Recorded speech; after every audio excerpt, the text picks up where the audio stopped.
It's tough because I've played with those guys since I was 10, 11 years old, and we've been on the circuit together. Just kind of parting ways is tough. I'll never take that for granted. Every day I got to be on the field with the guys, and some of my best friends. It was special. So, but now it's just a different path, and I still get to play the game I love, and nothing changes from that. But now it's I'm living the dream, and they're just as happy for me.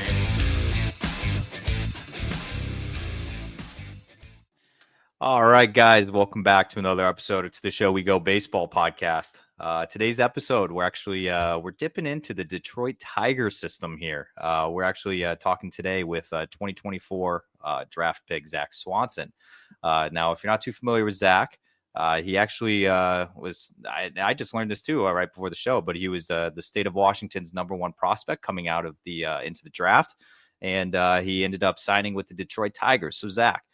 I like to start these things off on, I guess, an easy note, a little layup for you. I know you might have had a pretty long year this year with the draft year and just getting into pro ball. But how have things been since the offseason kind of started for you?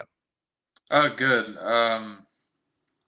Yeah, like you said, there's a lot of jumps from high school ball or high tournament level ball to pro ball. It's completely different.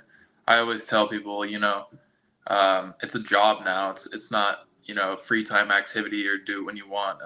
It's a lifestyle. So, and I enjoy that part of it. As far as the off season goes, it's been good.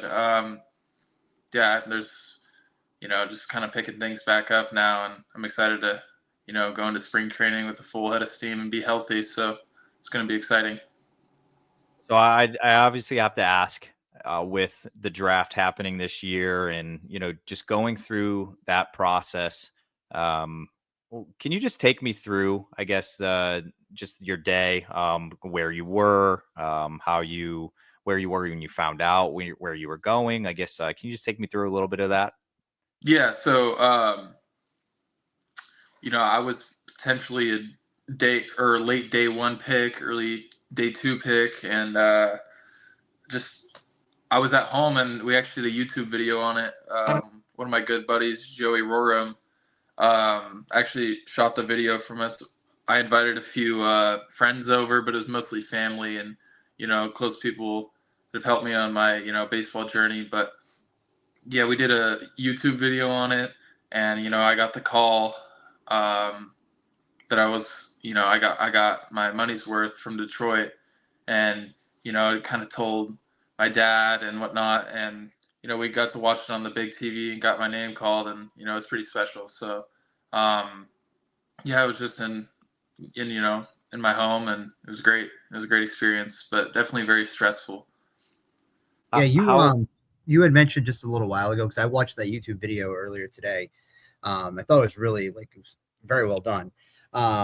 And you had just mentioned a little while ago how this is now turned into a job. And one of the big takeaways, it was towards the beginning of that episode that was filmed for you.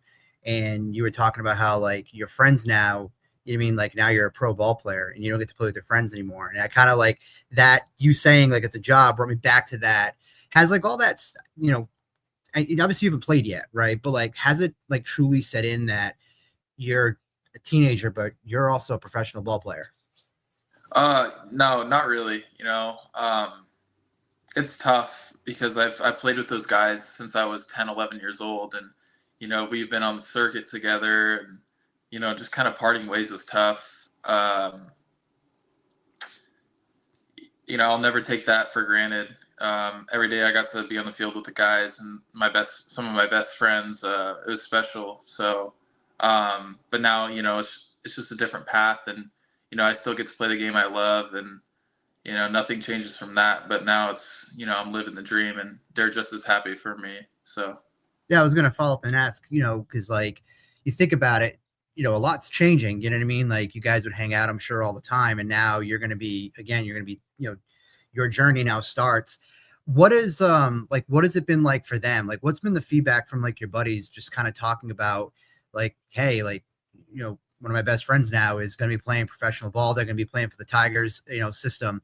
What has been like the feedback that they've given to you on just, over the last couple of months? Just like, obviously they were super happy for me when they found out that I was going to sign.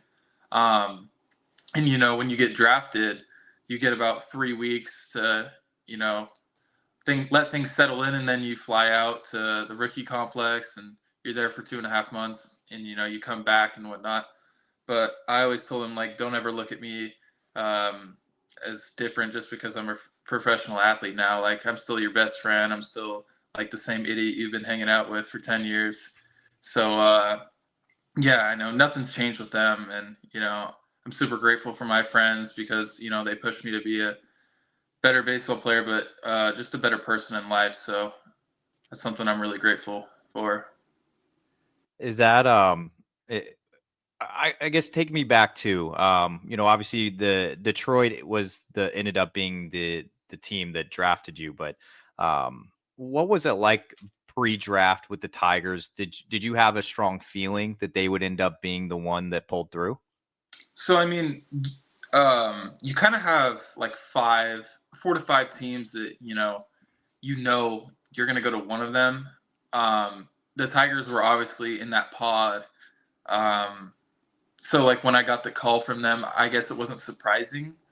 But, like, obviously I'm super grateful for them and, what they allow me to do. But, you just have that basic idea of those 4 teams. So, you're not going to have one team out of the blue pop up and be like, hey, we want you. So, yeah, I guess it wasn't the most surprising thing. Yeah, because I remember like watching that. You kind of like, you're on your phone, you're like, oh, it's the Tigers. And then, you're sitting down, you get your family around you, and then you see the TV, and then the TV, they make the announcement. What if, now that you're within the Tigers org, like what's some of the stuff they've talked to you about in the last, couple of months as you're preparing for this offseason and get ready for next year? Yeah. The main thing they tell you before you leave the complex to go out, to do your off season is just to make sure you bust your ass in the weight room, take care of your throwing, and then make sure you're eating right, because, keeping your body in shape and staying healthy is throughout this course of, pro ball is the most important thing, because, you can't put up stats when you're on the bench. So.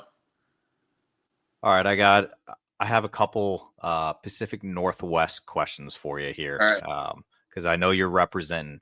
Well, the first one, I just wanted to ask this one. I had it already planned earlier to ask, but you committed to college at Oregon State, and obviously you ended up foregoing that to go pro. How hard was that to not go to Oregon State? It's tough, man. That's a great program, and it's super well coached. I got nothing but, good things to say about that program. It was tough, but it was just kind of unfortunate what happened to the Pack. And I think that was like a big deciding thing for me. Just seeing that whole thing blow over, it was tough, for me, and I know it was especially tough for the coaches and, those people involved. So I think that was the main thing, and it wasn't a knock on the program, it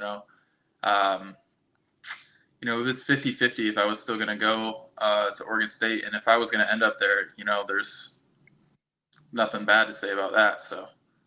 Yeah, I'm going to be honest with you. I miss the Pac-12. I miss it, especially football season. It's the Pac-12s were always the late games. You always got to watch USC and all in Washington, Oregon State, or, all of them out there. And it still hasn't really, I guess, drove home yet seeing USC and UCLA and all these teams play Big Ten games, like in the middle of the country against like Wisconsin. Like, I don't know. I miss the Pac-12, man. I'm with you. Yeah. Sure. All right. I'm going to show a little bit of love here to the Pacific Northwest. And there's been some good pitching prospects to come out of the Pacific Northwest lately. You had guys like Noble Meyer, you had a guy like Mick Abel, you had J.R. Ritchie, and then you had Jackson Cox, who actually went to your high school now that I'm seeing it. So, you've had a lot of good pitching come out of Pacific Northwest. I feel like you don't really hear about it too much across the country. I feel like you always hear Texas, you got Georgia, you got I don't know, a lot of the South, you got California, but you don't hear a lot about Pacific Northwest. Can you kind of talk about just some of the competition you had playing in high school, and obviously like some of those names that I just read off are in professional ball now. So how was it, I guess, getting to stack up against some of the competition around? Yeah, no, we're definitely underrated in terms of pitching prospects in the Northwest. I always tell people, that those SoCal kids or the Georgia kids are super blessed because, they don't have to ever play in hail, sleet, rain, and for us in the spring, that's an average day. So anytime I would go on the summer circuit and get to throw it, 85 degrees at night, and that was just a blessing.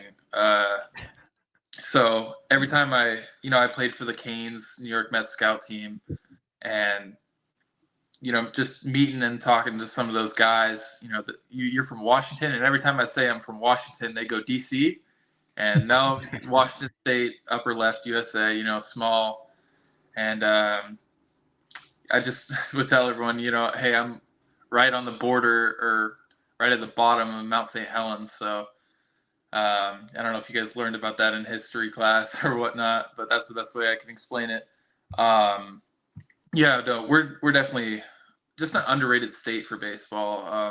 I don't think we get the love we deserve. We play in a lot of brutal conditions. Like I said, fields flood often, play in a bunch of rain, cold weather. So then, some of those more advanced players, when we get to go play on the summer circuit, when it's sunny and sunshine, we take advantage of it. And I think, that's what makes us stand out. So. Yeah, I want to ask too about Jackson. I'm not sure how close you guys were. I know he was 2 years older, and he got drafted 2 years ago.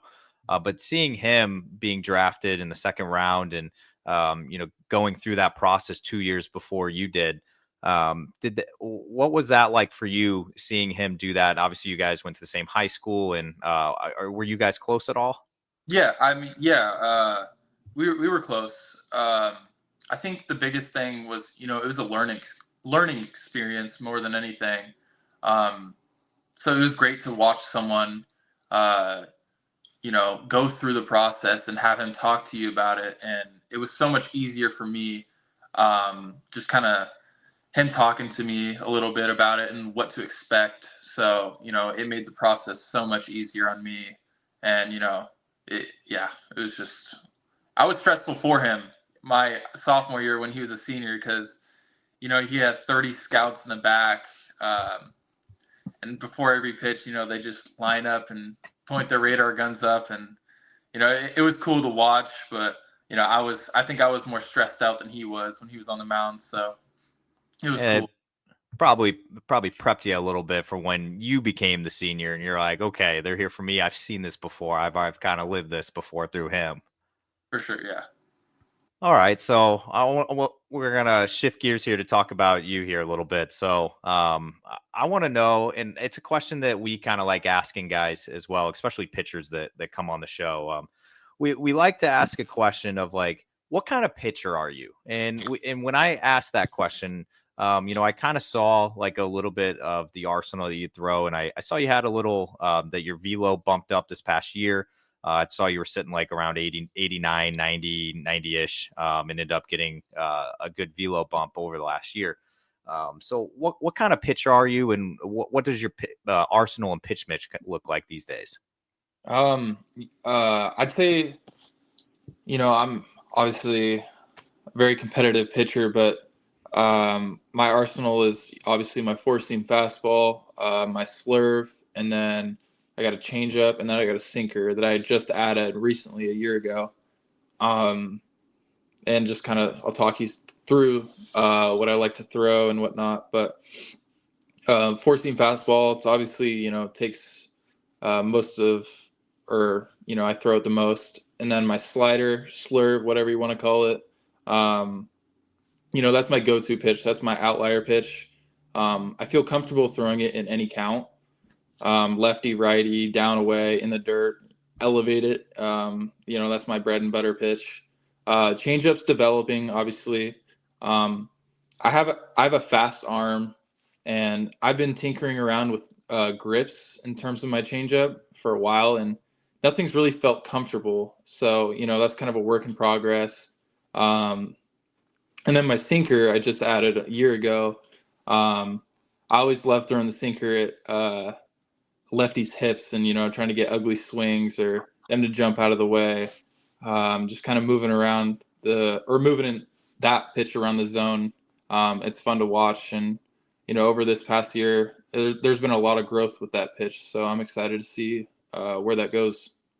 It's weird, Andrew, hearing like the pitch mix, because we kind of joke about it now, but like in the sock system, every single guy basically throws a sweeper. It's like when we go over this like pitch mix, you get sweeper first. So it's a little refreshing to kind of hear that's it's just standard, that fastball, slider, change, sink. You know what I mean? Yeah, for sure. So I wanted to piggyback that, Chris, because a lot of the guys that get drafted by Boston, it's just like an organizational thing right now that you learn the sweeper, you add that to your arsenal, and they like guys that throw a sweeper. So did Detroit come to you with any certain pitches or I guess anything, and we're like, hey, we think you might be successful throwing this pitch? Was there anything like that? No. They usually, or at least from what I've watched and talked to some of my friends about, they don't. We haven't got anything tinkered with. Like they haven't really messed with anything. They're just kind of analyzing right now, and obviously that'll change over the course of this coming year and the next. But I don't. They haven't messed up or messed with anything, I should say. But I'm kind of curious to see what they do with my arsenal. We got so much brand new technology nowadays that they can sit behind a computer screen and tell you what's going to be effective. So, yeah. Yeah, it's bizarre sometimes to hear about just all of the analytically accessible data they have, whether it's a batter, pitcher, whatever it is in the system. Like they have everything these days, and it's just like it is fascinating too for me on some guys that come in to these systems and get drafted, and they've never seen some of the stuff that these big league clubs have access to. What is your familiarity with, I guess, data? Are you a data and analytics guy? No. I always tell everyone, as a pitcher, if you throw 3 strikes and get 3 swinging strikes, it's a strikeout. Doesn't matter if it was 89, 99, slider in the dirt. I always just go out and try to compete and worry about, numbers later in the off season. I feel like this is a time, you kind of dive in and look at that and, maybe mess with some stuff, but if it's effective, why change it?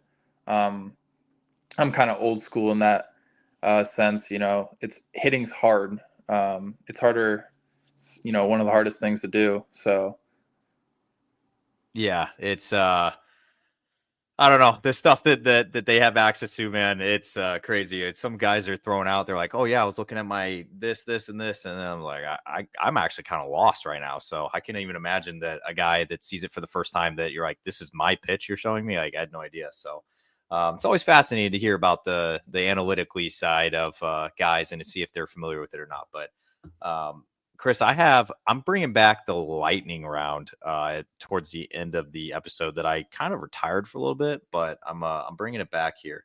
So I have a couple more. I have 2 baseball related questions before I jump into it. I don't know if you have anything before I kind of dive into those. No, maybe I'll piggyback off of something that you asked. Okay. All right. So this spring training that's coming up, you mentioned it earlier in the show that it's your first ever professional spring training. It's the chance that you'll be around all of the major league guys. And I know obviously you're not going to be sharing a locker room with those guys and everything, but you still see them around the complex and get to see them. But what are you looking forward to the most about your first big league spring training? Just going out and competing. I think this is a great opportunity to showcase, what I'm about as a pitcher, my my competitiveness level. Yeah, man, I'm just excited to get back on the field. It's been a while, so it's always fun when you're up on the mound and it's just you out there. So that's just going out and competing, I guess. That actually, I was thinking about this. When was the last game you pitched in that was like a competitive game? So my last high school game was in late May, Wow. and the last game I pitched in was in the combine, high school game, and I threw an inning, and that was the last live hitter I've seen, or game, I guess. So it's been a long, long time. So how does a guy stay sharp during, I guess, such a long break between seeing a guy step in the box competitively across from you? I think just the ramp or the build-up process. You got to make sure you're not overdoing it in the off season, but you're also maintaining a healthy balance. And for me, mine's been a little slower start, but I get to start ramping up soon, so I'm really excited. And eventually next month, I'll be seeing some live hitters, and hopefully throwing some sliders in the dirt. Getting some ugly swings. That's always fun to see. So I'm excited to get back in the loop and face some live hitters because it's been long overdue. Yeah, we're about 30 days away from 2025. Spring training is going to be here before you know it too. Crazy. All right, so I'm going to get a little off the field here. And it's a question I like to ask first and foremost to kind of get things started in that direction. If you have an off day or you're not on the baseball field, you don't have practice, you're just getting away from baseball, what do you like to do in your free time? Fishing, man. Easy. I just bought a drift boat. So everyone asked me what my big first purchase was going to be. And, you hear some guys say, oh, I'm going to get a car, blah, blah, blah. I bought a drift boat. So that's something I really love doing. There's something about just getting up at like 4:30, 5 in the morning and putting the drift boat out on the river. It's quiet, clears my mind, and, takes me away from baseball, every once in a while. And every guy needs that. So, that was definitely my best purchase up to date. How did you get into fishing? Like, where did that your love come from? My dad, at an early age, we share a lot of we love doing the same activities together. We're big into sports. He actually was my basketball coach in high school, and he coached 32 years in high school. Wow. Yeah, so we enjoy the same things. And, at an early age, he would always take me out to the river, and, he would hook it and let me reel it in, damn near drag me in the water. And, it just kind of stuck, man. I got a lot of buddies that love going out too. So, it's easy and it's nice getting out with, some of your friends. So what is what's the fishing scene like in the state of Washington State? Because I've never been to the Pacific Northwest, and that's something I'm curious about. Do you guys have a lot of lakes out there? Do you like, I guess, what is it like? So, yeah, we got a little bit of everything. We got a lot of diversity up here. You can go fish trout. For me, I love fishing salmon. That's really the only thing I like fishing for. Coho, steelhead, you name it. I'm sure you guys are familiar with some of those, but up here we got everything: trout, bluegill, bass, coho, like chinook, steelhead. You can go out for tuna, lingcod, any ocean fish. Like, we literally have it all, and that's the great thing about up here is you drive 2 hours one way, you can go fish for something. You drive the other way, you can fish for another thing. It's awesome. So, have you ever been to New England before? I haven't, but I have had a friend come through there, so he's been telling me how good it is. I think you need to fish up there. Yeah, I've heard it's pretty good because obviously I know ocean fishing is a lot. I grew up in the Midwest, so I know I didn't have an ocean by me, so everybody went obviously at the lakes and Lake of the Ozarks and all that stuff. So. But I know ocean fishing's a different beast, but I didn't know if you were, if you were ever interested in exploring out there. It's a good spot, probably. Yeah, for sure. Yeah, no, I've heard good things. Okay. So now that I got when I ask this question, do you know I get two answers, mostly from pitchers too. I get golf and video games, and it's so refreshing to have a guy that didn't give me one of those answers. Yeah. No, I still enjoy both of those too, but when the river's prime, there's not a place I'd rather be. So, Hey, golf. nothing's wrong with golf. Yeah, you can golf your whole life, but you never know when you get time to go out and fish. So you can golf and play video games the rest of your life. Not worried about that. All right. I just asked you if you'd ever been to New England before, but obviously the Tigers complex where you went after you got drafted down in Florida. Had you been to Florida before? I have. I played on travel ball circuit there, and I've been to Fort Myers before, and then I was also, when I was super young, I went to Orlando for Disney or whatever. So I've been there just briefly, not for too long. So what's like the biggest obstacle or challenge of you being acquainted and being up in the Pacific Northwest your whole life, and then living down on the East Coast down in Florida? Like, what's the biggest difference between the two that you've noticed so far? For sure, the humidity. I mean, it is brutal down there. Like right now outside, I think it's 35 degrees, and that's normal, but when you go down there and you wake up and it's 75 and you're in a bead of sweat just walking to the complex. Like it's pretty ridiculous. So, but I've gotten used to it. And now when I come home, I don't take that Florida weather for granted anymore. So that's been the biggest struggle though, is the heat and, maintaining, hydrate. I got to hydrate way more. So yeah, the humidity is no joke, man. I'm guessing it's not humid up in the Northwest. No, never. This is literally the state to live in when it's summertime. I mean, it's 80. There's no humidity. You can go do anything. You can go swim, fish, golf, like anything. It's just a beautiful state in the summer. The winter's a little different story. But yeah, no, this is in the summertime. The PNW is the best. Okay. That leads me into another question here, because I'm into the NFL, so I remember the Seahawks obviously were pretty good for quite a few years, and it just reminded me I remember watching a bunch of Seahawks games when it'd start to get towards December, and it'd be a little chilly up there, maybe in a little bit of snow. But can you take me through your sports fandom? I guess as a kid, were you into the Mariners, into the Seahawks? I guess who were your teams growing up? Yeah, I mean, I was never big into football, like I am today. I always was a Mariners fan, going to the games when I was younger, and kind of idolized Felix Hernandez. Anytime he got to pitch, it was special. And we went to a ton of games when I was younger. And then just we don't have a NBA team in Washington anymore since the Supersonics. So I've been a Blazers fan too. So yeah, just those were my two teams. Never really watched the Seahawks, but unless they were in the Super Bowl, then I was a Seahawks fan, if you know what I mean.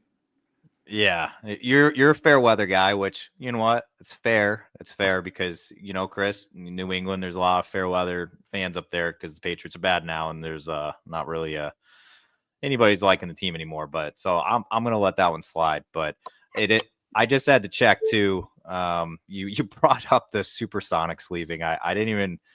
I was about to ask a question that if you even remember it, because I saw you were born in 2005, but I don't remember when the Sonics left Seattle. But it's been a while. They need to bring him back.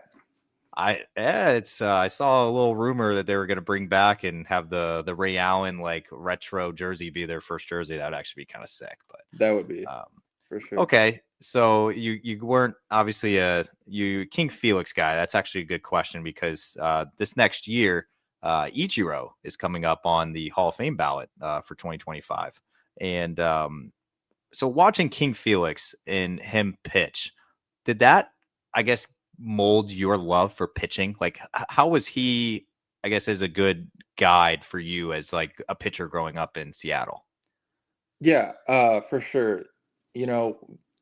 like watching him grown up through the years. I would always sneak down in the bullpen, get glances of him. And I actually have a bunch of, they warm up in the bullpen and they always toss a ball to someone. And I have about 5 of his. So, yeah, I idolized him for sure. And then when he threw the perfect game, it was just kind of the cherry on top. And, the Mariners weren't great at the time, so that was something special. But yeah, and just watching him dominate in Seattle and kind of it was just awesome, man. Like I was a basketball kid growing up, so getting outside of the gym and when I was 14 started throwing a little harder and realized that this might be my path instead of basketball. That was kind of the turning point in my success in baseball. So how much do you miss basketball? Oh man. Too much, especially because my dad was the coach and we both missed it a ton. We come from a small school and our league's super, super competitive. It's one of those things where, from 3rd grade on, just when you start playing in those tournaments, all the way up to high school, you see those guys throughout, and it's always super competitive. The small town people show up and it makes a great atmosphere. And I think that's what I miss the most is just being on the court with my friends and, having my dad coach. Okay. All right. I'm Chris, I'm going to go speed round here. I think we can accomplish this in 2 minutes here. If you're on board, Zach, just, you don't got to think. Never hit a timeline. So we'll see. All right. Bet. Okay. What's the go-to pregame snack? Ooh, Chipotle. Oh, yes. All right. Leads me into my next one. Give me your Mount Rushmore of chains for restaurants. Restaurants or fast food? Stand up or sit down. Oh my gosh. Man. Or we can separate it. We can do just. Let's do fast food first. I got this one nailed. Chipotle, right. Chick-fil-A, In-N-Out, and McDonald's. Boom. Oh, easy. All right, then just give me what's your favorite restaurant sit-down chain? Oh my god, this is an easy one. Buffalo Wild Wings. Oh yeah, okay, that's good. I like that one. Damn. Yeah, we don't have a lot of I guess we have a place out here. It's called Michael Jordan Steakhouse, and there's 1 in 4. So good. But yeah, the Michael Jordan, right? Yeah. Okay. Yeah. I was curious. I didn't know his ties to Washington, but yeah, it's crazy. But I'll go Olive Garden, and then what else? Gosh, making me think. I'm looking for Texas Roadhouse. We don't have one down here. Oh man, we don't have one. So every time we go down and eat, somewhere, and we have a sit down, that's where we go. But we don't have one up here, so I can't put it in my list. I wish I could, but I can't. And I'll go Applebee's because Applebee's has bad food. It feels like. Okay, I'm stealing one out of Chris's book. He asked a different version of this question, which you can always follow it up. But if you had a walkout song to you walking out on the mound, what would it be? Oof. Oh man. Let me look. Can I look real quick? I have this set up. I used to have because there's another segment that's going to follow this up. Chris asked a we may have lost him. Chris asked a question. I'm just going to keep talking because we're going to keep going, but he's looking this up. But you should ask him when he returns on the most embarrassing song in his playlist while he's doing this.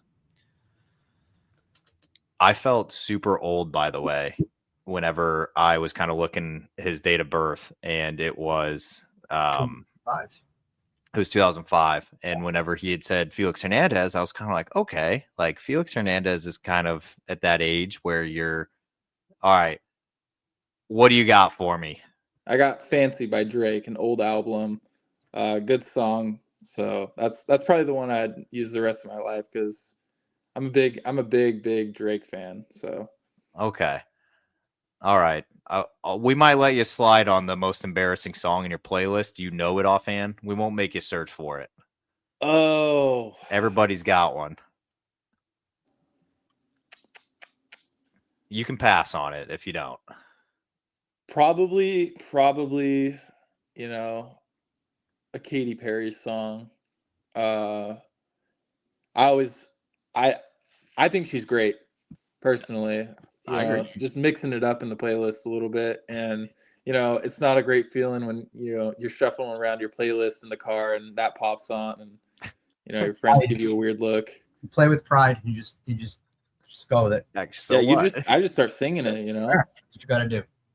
No, I'm with you, man. We are I will say our not strangest answer, but our most diverse answer so far has been an Addison Rae song. So I mean, you could always be there. So I didn't know she I had didn't even know she music. made music.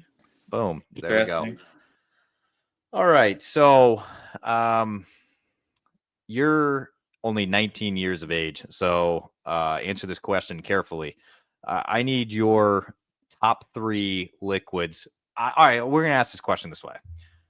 I asked the question on you have 3 fingers and you can only have 3 liquids for the rest of your life in those fingers, and you can't have anything else. But I also ask a sauce version where you can have 3 sauces. So which one would you prefer? Liquid for sure. Okay, all right. What do you got for me? Gatorade, water, Sprite. Oh, knocked out the 3 like great ones. Yeah, no doubt. Those are easy. You know. All right. So in 2 years, maybe those will change a little bit because obviously, like I have to have Jameson on one of them just because I love it. But yeah, it's fantastic. But no, you can't go wrong. I also ginger ale. I don't know why. I think I got old and I just started loving ginger ale. But you can't go wrong with Sprite. All right, Chris. I got a couple more left. Do you have anything here emptying the tank?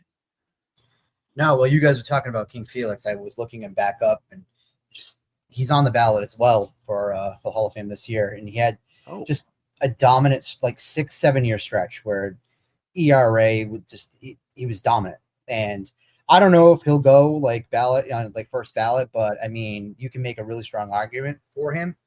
One of my favorite pitchers, not like outside of like the Boston market, he was so fun to watch. He was electric, and he got a 25 100 strikeout off of Michael Chavis. So, okay. Little Red Sox. Yeah, little Red Sox fun fact. All right. Well, Zach, I'm gonna. I got one left for you here, and we'll let you slide. You've given us a ton of your time. Appreciate that. I like to end it on this question too because it's. I think it's an okay one. I like to speak things into existence, so I just like to keep repeating things until it happens. So I'm not sure if you're like that or if you're a goals guy, whatever it is. But let's fast forward the clock to December 2nd of 2025. So your first year pro ball is officially finished. What are 1 or 2 different things that you would like to speak into existence for you to accomplish for next season? Ooh.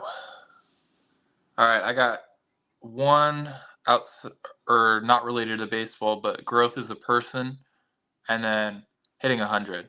That's every pitcher's dream, I feel like. So hopefully I get there. But yeah, those 2, growth as a person and you know, bumping up the velo a little bit.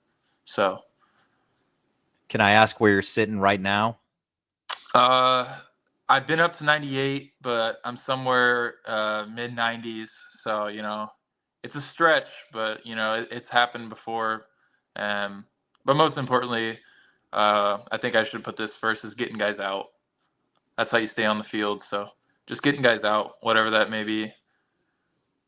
Oh yeah, no, that's honestly the best goal I've heard so far. Just getting guys out, man. Sometimes it's easier said than done, but I feel like that's a fantastic goal for next year. But Zach, we appreciate you hopping on, man, and it's been a pleasure kind of get to know you a little bit. Obviously, you're new to pro ball, and we are definitely wishing you a ton of luck in your first professional spring training coming up, and we hope you have a great rest of the offseason. But like I said, thank you so much for hopping on.